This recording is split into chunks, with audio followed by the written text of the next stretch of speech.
refaire, s'il te plaît. Ah, ok. Très chers amis, Allahu Akbar. Une étoile dans le ciel suprême, l'histoire de Thomas Blackwell est courte et tragique, mais elle s'entoure d'une aura de mystère. Placée entièrement sous le signe du sacrifice, sa vie est pour nous un symbole de l'amour ardent qui unit le croyant à son bien-aimé. Ce soir, Josian va nous raconter son histoire. Nous savons que Josian est passionné par la vie de Thomas Blackwell. Nous allons commencer par une prière et un chant en vidéo. La prière sera lue par Shirley sur le tombeau de Thomas Blackwell dans le cimetière de Pantin à Paris, en France. Et suivi du chant et après le partage de Josian, on aura 10 minutes pour que les amis puissent poser des questions ou des éclaircissements. On commence tout de suite par la partie dévotionnelle. Bonne partie de dévotionnel à tous les amis. Hommage à lui.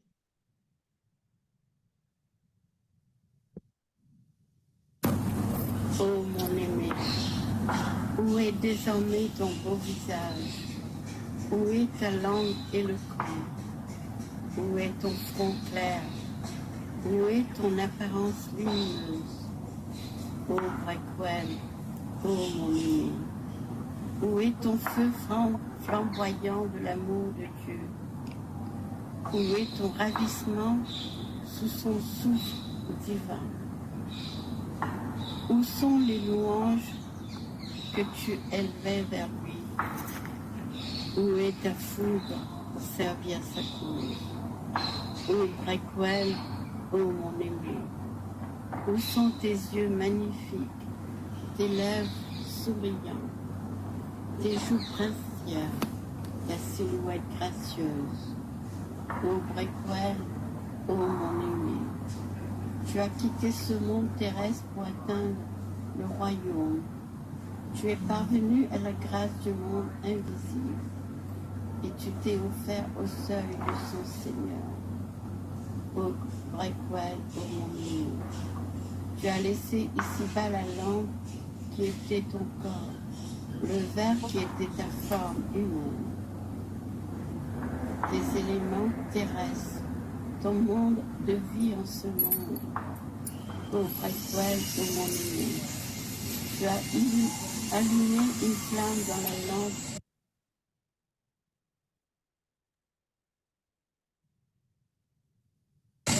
de la compagnie céleste. Tu as posé le pied dans le paradis d'Adam. Tu as trouvé un abri à l'ombre de l'arbre sacré. Tu as atteint la réunion avec lui au refuge des cieux. Oh Blackwell, oh mon aimé, tu es désormais un oiseau du ciel. Tu as quitté ton nid terrestre et tu t'es envolé vers un jardin de sainteté dans le royaume de ton Seigneur. Tu as atteint un rang plein de lumière. Oh Blackwell, oh mon aimé, ton chant est désormais comparable à celui d'un oiseau. Tu reprends des versets de louange sur la pitié de ton Seigneur, de celui qui toujours pardonne. Tu fus un serviteur reconnaissant.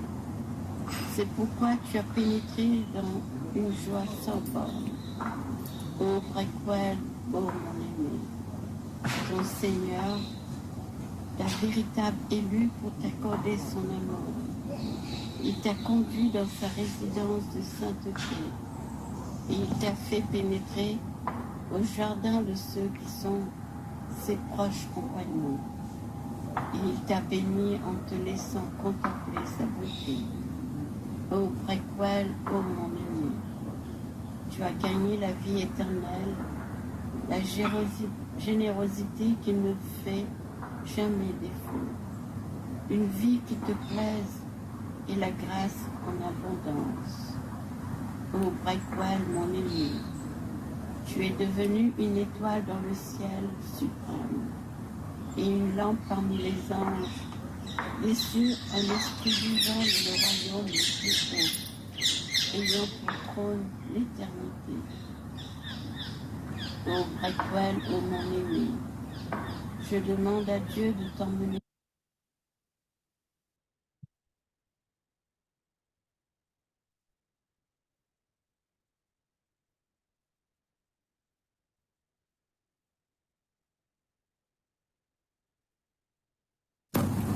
Ô mon aimé, où est désormais ton beau visage? Où est ta langue éloquente? Où est ton front clair? Où est ton apparence lumineuse?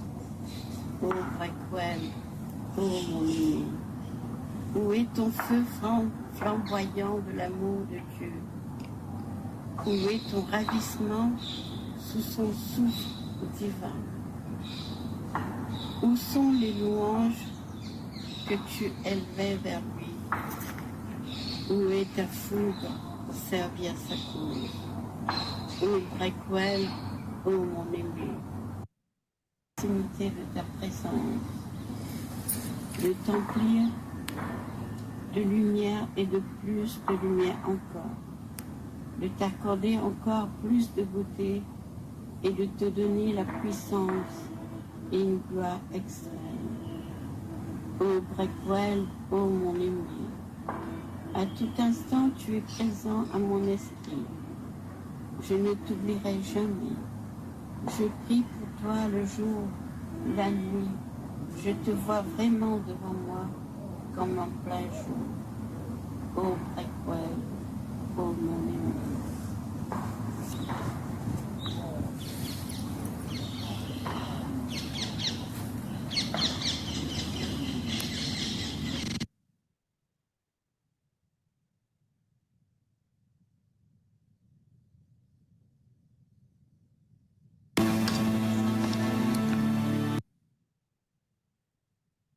Bon, Merci Shirley pour ouais, cette belle lecture de la tablette.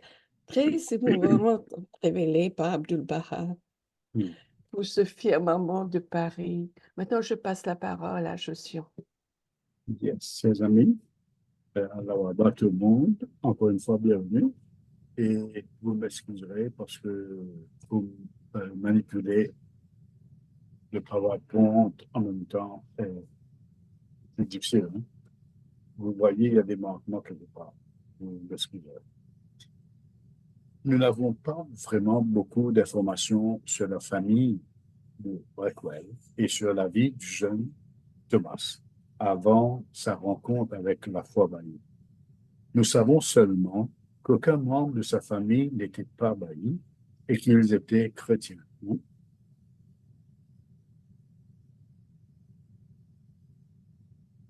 Chers amis, on ne saurait rien de Thomas Blackwell sans Abdu'l-Baha. Au cours de l'histoire, nous allons savoir comment il a été choisi par Abdu'l-Baha.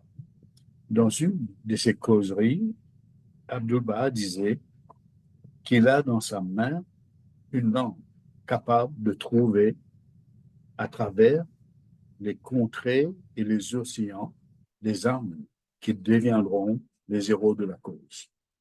Une autre fois, Abdu'l-Baha était à New York avec les amis. Il regardait par la fenêtre et il resta longtemps immobile. Il y avait Lua Gatzinger, Juliette Thompson et les autres amis. Ils étaient inquiets hein, parce qu'Abdu'l-Baha restait longtemps par la fenêtre. Et ils lui demandaient qu'est-ce qu'il faisait. Ils demandaient à Abdu'l-Baha, qu'est-ce que vous faites, maître? Et Abdu'l-Baha répondit qu'il était en train de choisir des armes pour la cause. C'est mystique, hein, les amis. Maintenant, on doit remonter dans l'histoire, dans le temps, pour parler de Mabel, la mère spirituelle de Thomas Blackwell. Mabel, plus connue plus tard comme May Maxwell, la mère de Rui Kanui, l'épouse du bien-aimé gardien soviétique.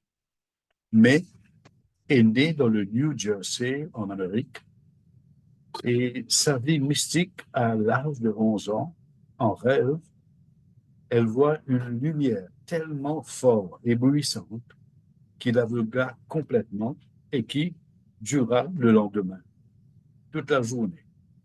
Quelle lumière May a vue en rêve, on ne le sait pas. À 14 ans, elle n'était pas d'accord avec l'éducation formelle. Elle disait qu'il y a une autre façon pour avoir l'éducation. À l'âge de 26 ans, elle tomba malade, gravement malade. On croyait qu'elle allait mourir. Et pendant 2 ans, elle est restée clouée au lit. Elle a fait 2 rêves prémonitoires. Les anges l'emmena dans les nuages. Quand elle regarde au bas, elle voit 2 lettres gravées en or, la lettre B et H. Et un deuxième rêve, elle était dans le Méditerranéen. De l'autre côté, elle voit une silhouette orientale qui lui fait signe de la main. Elle croyait que c'était Jésus. Mais 2 ans après, à son premier pèlerinage, elle reconnaît que c'était Abdul-Baha qui était dans son rêve. On laisse bien raconter cette partie. Mais faisait partie d'un petit groupe, le premier groupe de pèlerins, le premier. À un moment, mais raconte, à un moment, je me tenais seul sur le seuil et je vis à peine une pièce remplie d'une multitude de personnes, assises tranquillement près des murs. Et alors, je contemplais mon bien-aimé, Abdul-Baha. Je me trouvais moi-même à ses pieds et il me releva avec gentillesse et je m'assis à côté de lui.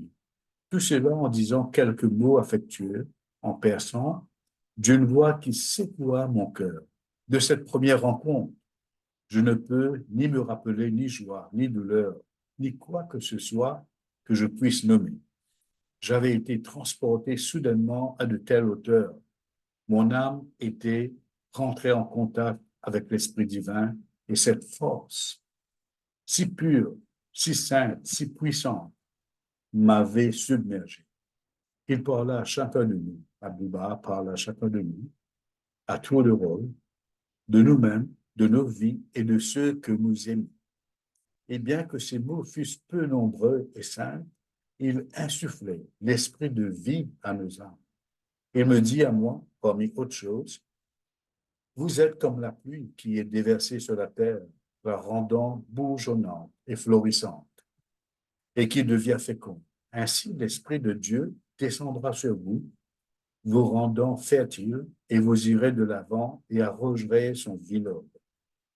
Maintenant, vos ennuis sont finis, et vous devez essuyer vos pleurs, parce que vous connaissez la parabole que le Christ parlait du semeur et de la sémence, et ainsi de la nature. La bonne terre est rendue naturelle par la pluie et la tempête, et labourée et ensoleillée pour que la bonne graine puisse être plantée. Ainsi en est-il dans la vie, et le cœur se prépare pour toute expérience pour la cause de la vie. Peut-être c'est une allusion à cette souffrance passée. C'est à cette occasion que Abdul-Baha lui confia à Medbod la responsabilité particulière pour enseigner la foi en Europe. Abdul-Baha le conseilla de s'installer en France. Sa maîtrise de la langue française facilita sa tâche et par son ardeur au service de la cause, elle établit en quelques mois, avec l'aide d'amis baillis américains, le premier centre bailli d'Europe.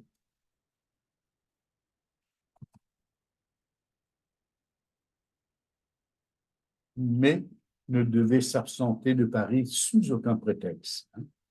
Les merveilleux services que rendait Medbod n'étaient toutefois pas appréciés par sa mère,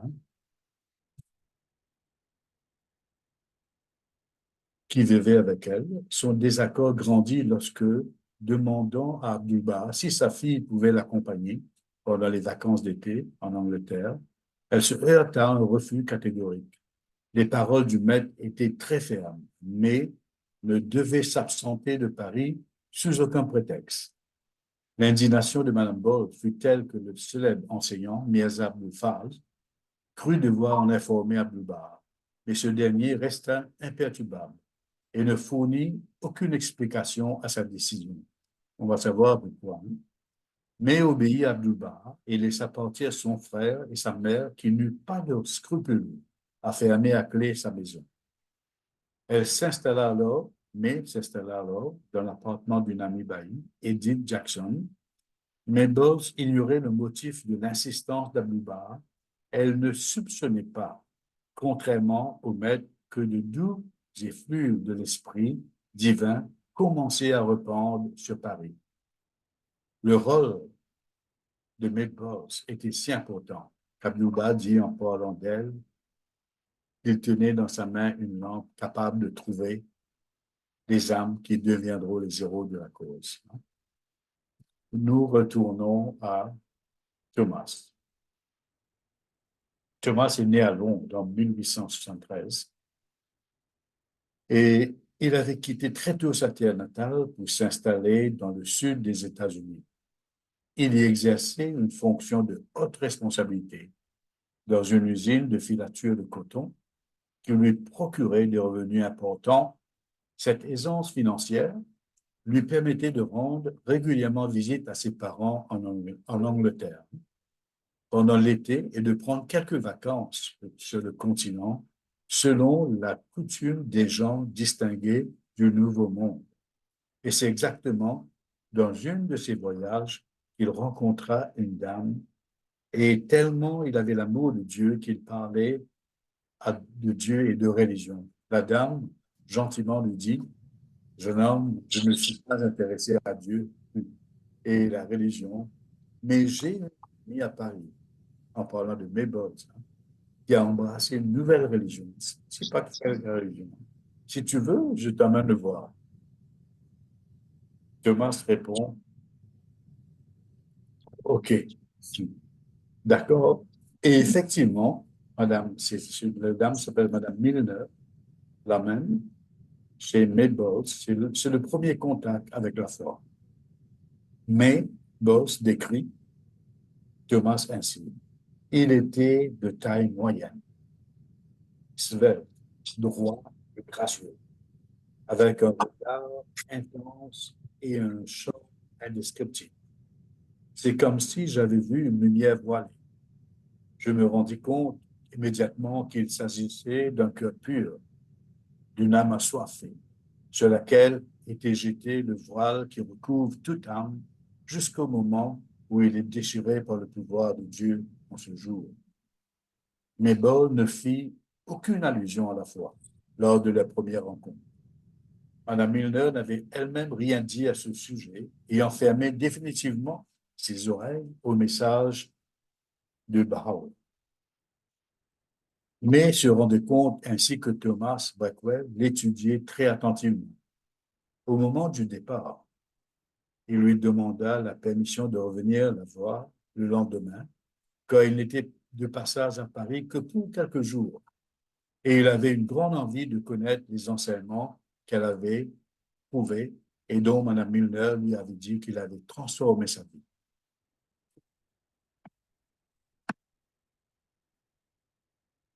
Voilà. Le jour suivant, Maybold eut une curieuse surprise.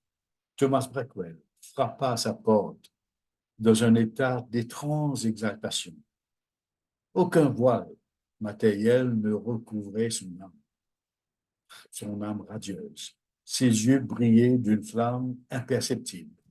Thomas Blackwell regarda Maybold fixement et lui demanda si elle ne trouvait pas quelque chose de mystérieux dans son comportement, mais lui répondit qu'effectivement, il avait l'air très heureux. Aussitôt, n'en tenant plus, il raconta à son ami ce qu'il avait mis dans un tel état. Laissons Thomas lui-même raconter son expérience. Lorsque j'étais ici hier, disait Thomas, j'ai ressenti un pouvoir et une influence que je n'avais jamais ressentie avant dans ma vie, sauf au cours d'une période de 3 mois où j'étais resté continuellement en communion avec Dieu. Je me sentais à cette époque comme quelqu'un qui planait dans une rare atmosphère de lumière et de beauté. Mon cœur était enflammé d'amour pour mon bien-aimé. Je me sentais en paix et uni avec mes prochains.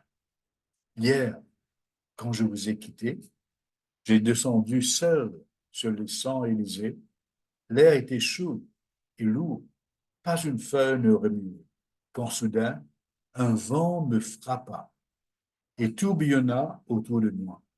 J'entendis une voix me dire avec une indescriptible douceur et profondeur, le Christ est revenu, le Christ est revenu. Son histoire achevée, Thomas Blackwell, les yeux brillants, demanda à Nebos s'il n'était pas en train de devenir fou. Avec un sourire, elle lui répondit, vous commencez juste à devenir saint d'esprit. Et sans tarder, elle lui parla du barbe, de sa mission, de son mentir, des milliers de babys qui avaient sacrifié leur vie pour que la foi s'établisse. Elle lui parla de Baha'u'llah, de ses lois et de ses principes.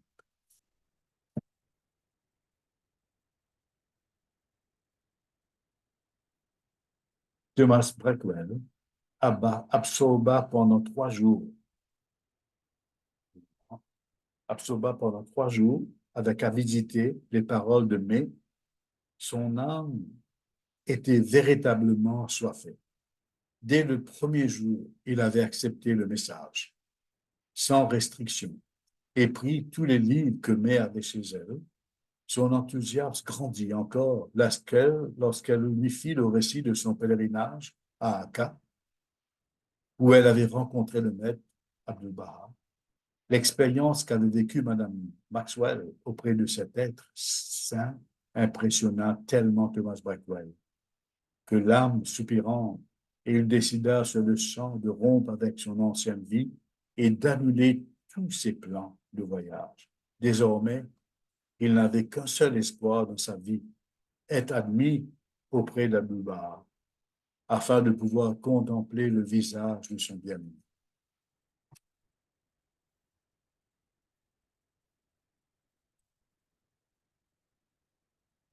Au 3e jour, il décida d'écrire à Abdu'l-Baha pour lui faire part de son acceptation de la foi et solliciter la permission de se rendre en pèlerinage à Akka.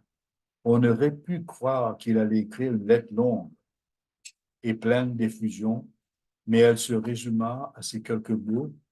Mon Seigneur, je crois, pardonne-moi, ton serviteur Thomas Blackwell. Selon Mebot, la simplicité de cette requête était caractéristique de l'esprit concis et exalté de Thomas Blackwell. Elle n'en fut pas moins intriguée par cet appel au pardon dont elle ne comprit la pleine signification que plus tard.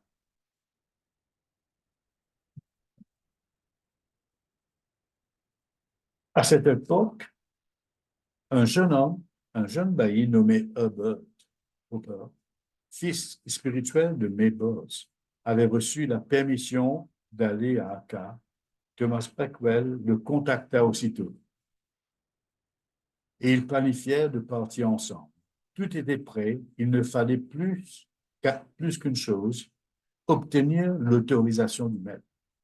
Mabel envoya le jour même à Akka le message de Thomas Blackwell et le sien propre dans lequel elle priait le maître de faire parvenir sa réponse à Port Saïd, où les deux jeunes gens avaient projeté d'embarquer.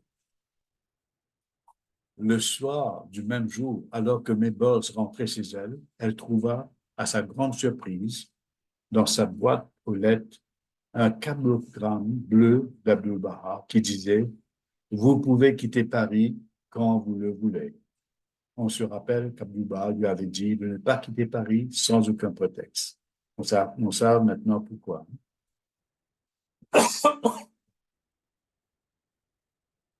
Thomas Blackwell et Herbert Hopper partirent tous les deux pour Akka, comme prévu. Peu d'informations sont disponibles sur leur voyage ou sur leurs états à l'arrivée. Mais nous savons que May Maxwell, les rejoignit avec sa mère et son frère.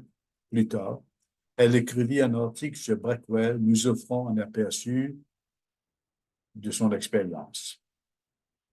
À leur arrivée à la prison d'Aka, Hopper et Blackwell furent accueillis dans une pièce où se tenaient des hommes en costumes orientaux. Hopper, rempli de joie, reconnut immédiatement son bien-aimé, tandis que Blackwell, se sentant soudainement malade et accablé, se lamenta de son choix de venir à Akka. Mais Bowles décrit cette expérience comme la première grande épreuve de Blackwell, destinée à libérer son âme. Son désespoir disparut lorsqu'il vit Abdul-Baha, qu'il reconnut immédiatement comme son Seigneur. Dès cet instant, son visage rayonnant de joie, et il ne regarda plus en arrière. Pendant l'entretien qu'il eut avec Abdul-Baha, il lui expliqua qu'il travaillait dans une usine de filature de coton dans le sud des États-Unis et que ses revenus et sa responsabilité étaient considérables. Pris soudainement de crainte et de doute, il finit par ajouter que l'usine repose sur le travail des enfants. Abdul-Baha le regarda alors avec gravité et tristesse. Puis, après un moment de silence, il lui dit « Télégraphie ta démission ». Thomas Blackwell, soulagé de son écrasant fardeau, obéit instantanément à Abdul-Baha et d'un geste coupa tous les ponts. Derrière lui, renonçant sur l'instant à tout ce qui avait fait sa vie, son travail et à ses revenus. Il n'avait plus qu'un seul désir, celui d'accomplir le bon plaisir de son maître. Transformé et rempli de foi, Blackwell ne souhaitait plus qu'accomplir la volonté de son maître. Mais Bowles écrit que cette transformation mystique à Akka le libéra de tout attachement terrestre, lui permettant de devenir un fervent serviteur de la foi. Malgré la brièveté de son séjour à Akka, vous savez, 2 jours de pèlerinage à cette époque, il y avait des problèmes à Akka. Il n'a fait que 2 jours de pèlerinage. La ferveur de Blackwell impressionna tous les pèlerins présents. Le docteur Eunice Khan, secrétaire d'Abdul-Baha, nota l'impact profond de Blackwell.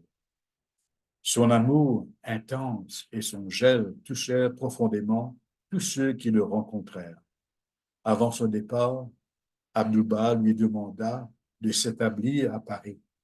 Bien qu'il ne revît jamais le maître, Blackwell était imprégné d'un amour divin suffisant pour une vie entière. Avant de partir, Blackwell passa quelques heures avec Eunice Khan, le secrétaire d'Abdul-Baha, exprimant son désir de correspondre pour rester connecté à Akka. Cette correspondance devint son unique lien avec Abdul-Baha. Thomas Blackwell, une étoile dans le firmament de Paris.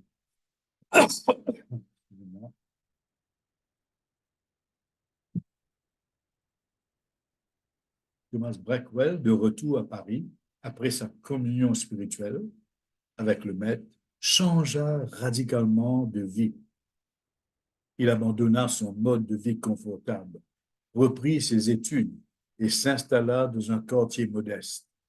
Travaillant comme sténographe, il consacrait ses économies aux activités baillies, marchant pour économiser le transport. Premier bailli occidental de s'acquitter du Ukukula. Blackwell ne s'inquiétait jamais de son avenir, jamais se concentra uniquement sur le service à l'humanité. Mais Buzz, une de ses proches, décrivait comment son dévouement à la révélation de Baha'u'lláh le rendait aimant et unifié. Elle se souvenait d'un geste de bonté où il aida une vieille dame à pousser une sarrette sur un pont. La courtoisie, la compréhension humaine de Thomas étaient exemplaires. Il montrait une attention particulière à tous, y compris ceux qui ne partageaient pas sa foi. Il inspirait ceux autour de lui par sa simplicité et son éloquence. Lors des réunions Baha'i, en reconnaissant profondément la manifestation de Dieu et le rôle central d'Abdu'l-Baha, Thomas poursuivait une correspondance avec le docteur Yunus Khan, partageant sa situation et son dévouement à la volonté du maître. Sa ferveur était telle qu'il préférait souffrir pour son bien-aimé, une attitude qui illustrait son amour profond pour Dieu. Même en apprenant la maladie de ses parents, il restait fidèle aux exhortations d'Abdu'l-Baha, priant pour leur conversion.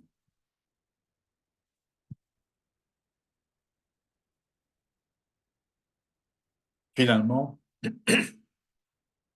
Thomas contracta la tuberculose. À l'hôpital, il continuait à parler avec enthousiasme de la foi Baha'i aux autres patients. Son état s'aggrava, mais ses lettres révélaient une joie croissante malgré la souffrance. Il voyait la douleur comme une opportunité de se rapprocher de Dieu. La souffrance est comme un vin qui monte à la tête. Je suis préparé à recevoir cette bonté qui est la plus grande de toutes les tourments infligées à ma chair, m'ont rendu capable de m'approcher davantage de mon Seigneur. Malgré ma douleur, je voudrais que la vie fût plus longue pour que je puisse goûter à plus de souffrance encore. Ce que je désire est le bon plaisir de mon Seigneur. Mentionnez-moi en sa présence.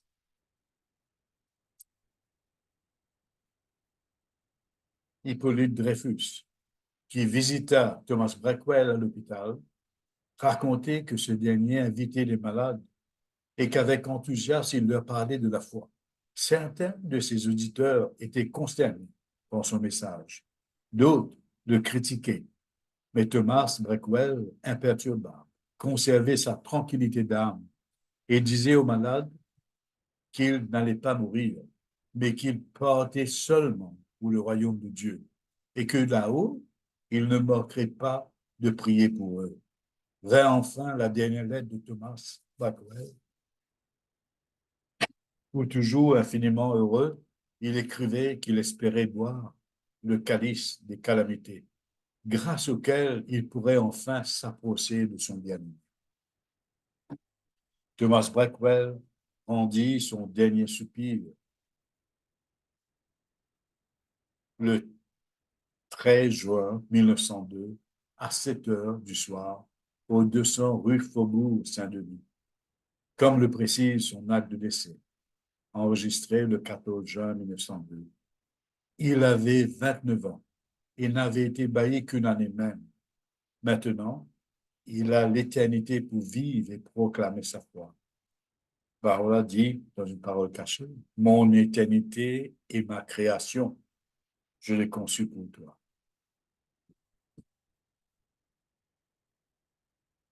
Abdu'l-Baha, ayant senti sa mort, avant que la nouvelle ne parvienne à Akka, Abdu'l-Baha, qui se promenait sur la plage en compagnie du docteur Yunus Khan, lui dit, « Tu sais, Khan, Thomas Blackwell est décédé. J'étais très triste et je révélai une touchante tablette de visitation pour lui. Elle était tellement touchante que moi-même, Abdu'l-Baha, j'ai pleuré 2 fois en l'écrivant. Le maître demanda aussitôt à son secrétaire de bien la traduire afin que quiconque la lise s'en émeuve. Je sais en parenthèse, pour les amis, que la première traduction était en français. Après, on a traduit de français en anglais.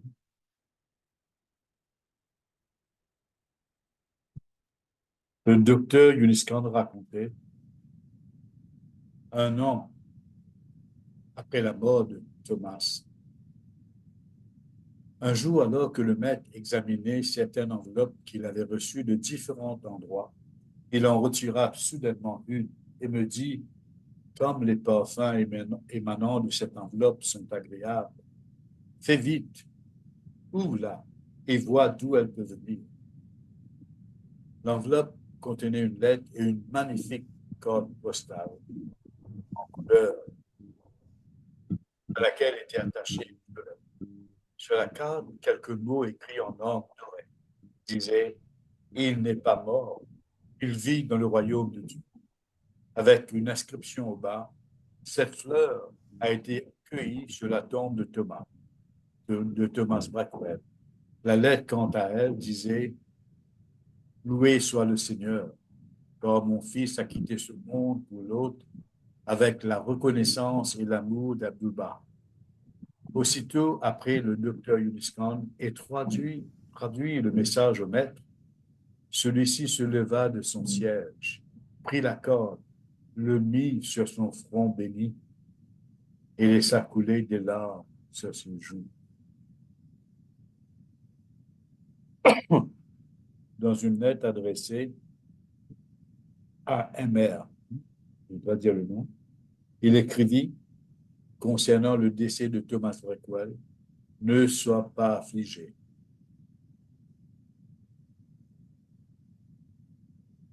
Par l'ascension de mon bien-aimé Blackwell, car il s'est élevé vers une roseraie de splendeur dans le paradis d'Abba, protégé par la miséricorde de son puissant Seigneur.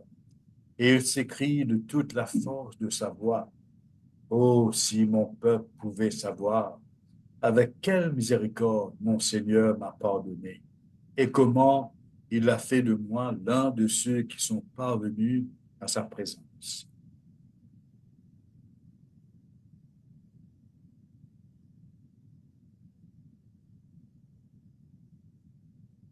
Durant sa dernière causerie, le 1er décembre 1911, soit 9 ans après la mort de Thomas Blackwell, il dit, quand j'arrivais pour la première fois à Paris, à Mulbach,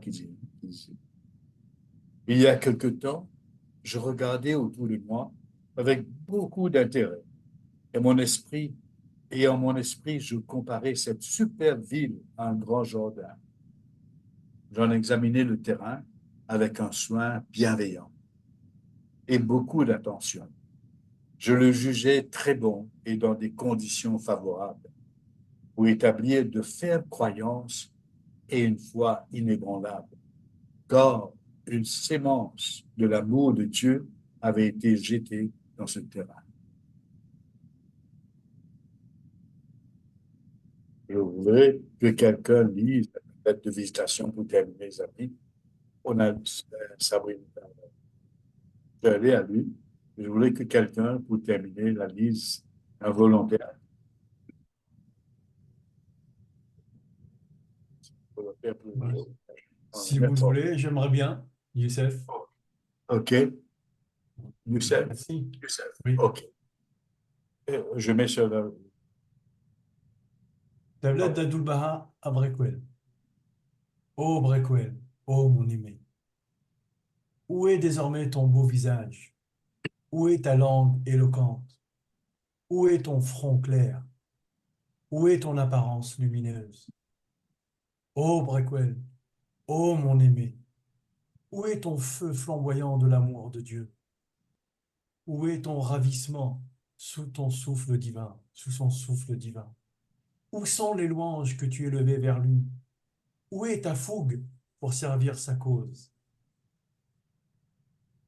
Ô Brekwell, ô mon aimé, où sont tes yeux magnifiques, tes lèvres souriantes, tes joues princières, ta silhouette gracieuse? Ô Brekwell, ô mon aimé, tu as quitté ce monde terrestre pour atteindre le royaume. Tu es parvenu à la grâce du monde invisible et tu t'es offert au seuil de son Seigneur. Ô Brequel, ô mon aimé, tu as laissé ici-bas la lampe qui était ton corps, le verre qui était ta forme humaine, tes éléments terrestres, ton monde de vie en ce monde.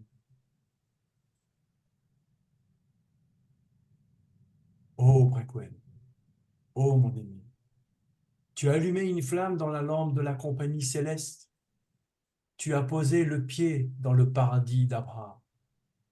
Tu as trouvé un abri à l'ombre de l'arbre sacré.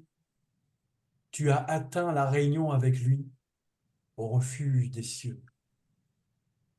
Ô Brequel, ô mon aimé, tu es désormais un oiseau du ciel.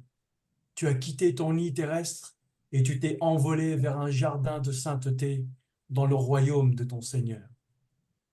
Tu as atteint un rang plein de lumière. Ô Brequel, ô mon aimé, ton chant est désormais comparable à celui d'un oiseau. Tu répands des versets de louange sur la pitié de ton Seigneur, de celui qui toujours pardonne. Tu fus un serviteur reconnaissant.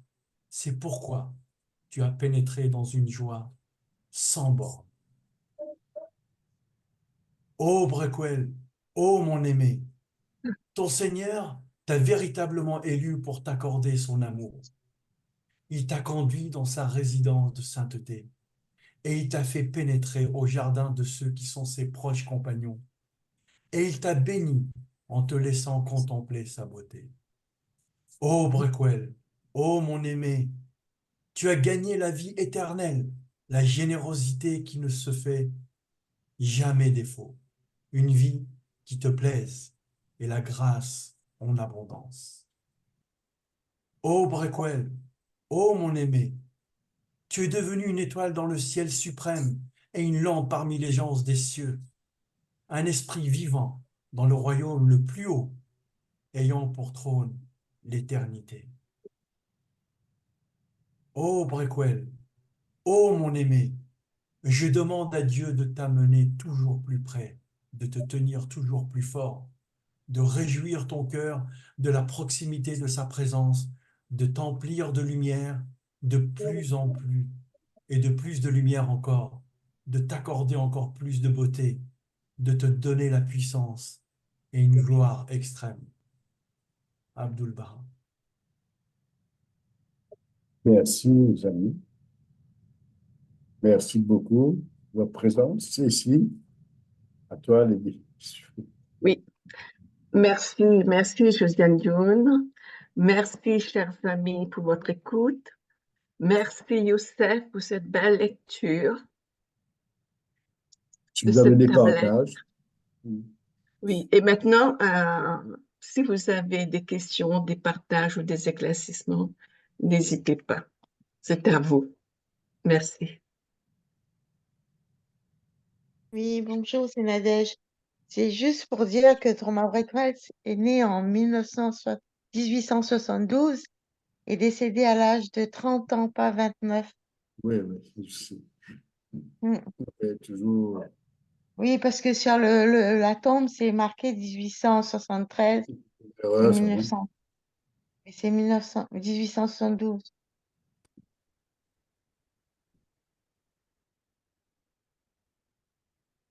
C'est,